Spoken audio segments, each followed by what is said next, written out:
Hey guys, what is going on? Welcome to another episode of From Screen to Shelf. This is Gabe, and I'm here to do a quick review of Demon Slayer, the Hashira Training Arc season as a whole. I just finished the finale on Sunday. As always, I'm late to the party because I watched this with the English dub version. Uh, watch it how you will, whichever version works best for you, but I started the anime with the English dub version. This was actually my first anime that I got into, so I thought I would do my quick review for the Hashira Training Arc. I read the manga prior to this season starting, so just to give you my take, prior to this season starting, I was a little bit concerned because the Hashira Training Arc in the manga, it actually has its place in the manga because the Swordsmith Village arc is just so chaotic and it's there's a lot going on with it that the Hashira Training Arc kind of serves as like this breathing room, almost like an epilogue in a way where it's like you get a little bit of breathing room, you get a little bit of camaraderie with, Tanjiro and his peers, and you get a little bit of, rapport building with the characters before all the craziness happens, before the storm ensues. So it actually works pretty well in the manga. I was concerned about them translating it to the anime though, because when you're translating to the anime, you have to translate it as a whole season, and the Hashira Training Arc is pretty short in the manga. So I knew there was going to be a lot of filler in the season.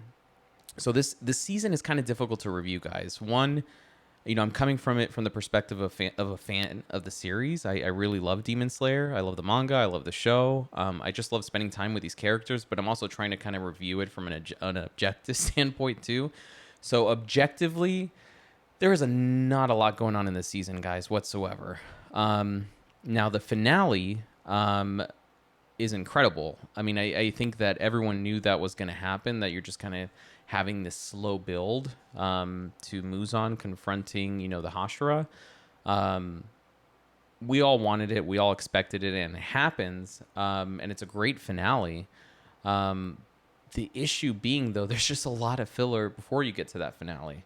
I mean, there was a point in the season where I was joking with my brother where, we're sitting watching the episode and we're watching Tokido and Tanjiro throw paper airplanes. Like, it's it's just kind of slow. I mean, there are fun moments that happen. You know what I mean? If you love these characters and you love spending time with them, if you love the animation, you're gonna have a fun time with the season. It's not gonna be horrible. I mean, if you're looking at it objectively, though, this is total filler. There's not a lot that happens whatsoever. I don't really think, Tanjiro goes through anything in terms of an arc with this, chapter in the saga. Like, it's just, they're just prepping for the storm that ensues at the end of the season. So I mean, there's the season and then there's the finale, which is just incredible. That when the explosion goes off with Muzan and all the Hashira are running towards him, the animation's like incredible. And then when you get to, the thing that everyone wanted to see was the Hashira falling into the Infinity Castle.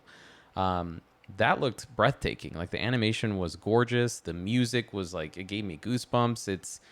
It was such an epic way to end the season, but it's a short season and the payoff just, it's great, but it's like, damn, now we got to wait until the Infinity Castle saga. So I don't know, guys. I'm kind of mixed with this one. If I had to like rate it objectively as a season, I'd probably give it like a 6.5.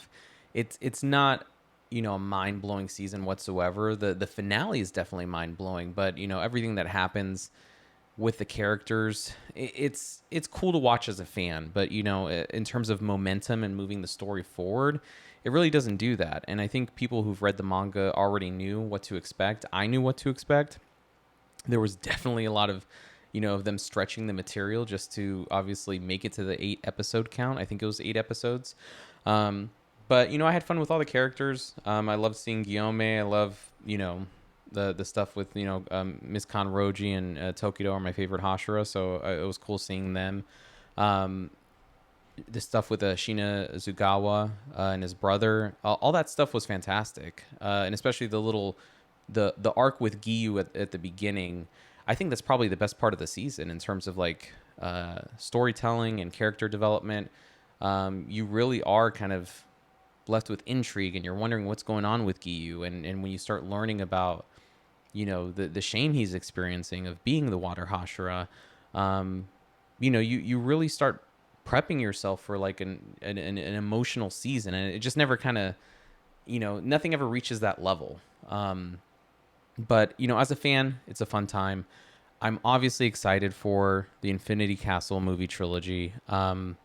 If there's one way to end this series, it has to be in a cinematic way. I'm so happy that they are doing it as a movie trilogy. Um, I'll probably maybe do a video on the Infinity Castle movie trilogy when we have more information. I know that the upcoming Comic Con might have a Demon Slayer panel from what I'm hearing. I'm not sure. I know there are rumors that the movie might come out like fall 2025, but we'll see. And I'll probably do a video when we get more information. As for the Hashira training arc, I may or may not get the box set, guys. I'm not sure. Like, I'm not crazy about this season. The reason I got the limited edition box set with the Swordsmith Village arc was because Tokido and Kanroji are my favorite Hashira, and to have them together in a box set in one season, it's a no-brainer for me. But for the Hashira training arc, I don't know who they would put on the box set. That's going to be kind of interesting to see who is actually put on the box set. If the art's cool and they have some, cool characters on there, I'll maybe consider it. If not, I'll just get the regular Blu-ray when it comes out. But I am excited for the Infinity Castle movie trilogy. I'm curious to see if it's all called the Infinity Castle or if each chapter is going to be named something different. Who knows? But right now, I mean, I don't think anyone would argue, though, that we're at a point with Demon Slayer where it's just full throttle from here. Like, all the craziness is going to happen. For better or for worse. It's just going to be conflict after conflict after battle after battle. We are reaching the climax of the series, and it's going to be a great time. So I'm excited to see what Demon Slayer does from here. Hashira Training Arc, I had a fun time as a fan. It's not mind-blowing, though. It's not, gonna compare to the other seasons whatsoever. But if you're a fan, you'll enjoy it. If you're just a casual viewer, you're gonna definitely think it's boring, and I wouldn't argue against it. There's not a lot that happens, but I think everyone can come to agreement that finale was freaking incredible. I wish they had split it kind of into 2 episodes, but I loved it. I had a great time with it, and I'm super excited to see what they do from here. As always, guys, I will give you some more Demon Slayer content as we get more information on what they're doing with the movie trilogy. Leave some comments down below. Let me know what you thought about the Hashira training arc and what you think they're going to be doing with the movie trilogy from here on out. And as always, we will catch you on the next one, guys. Thanks.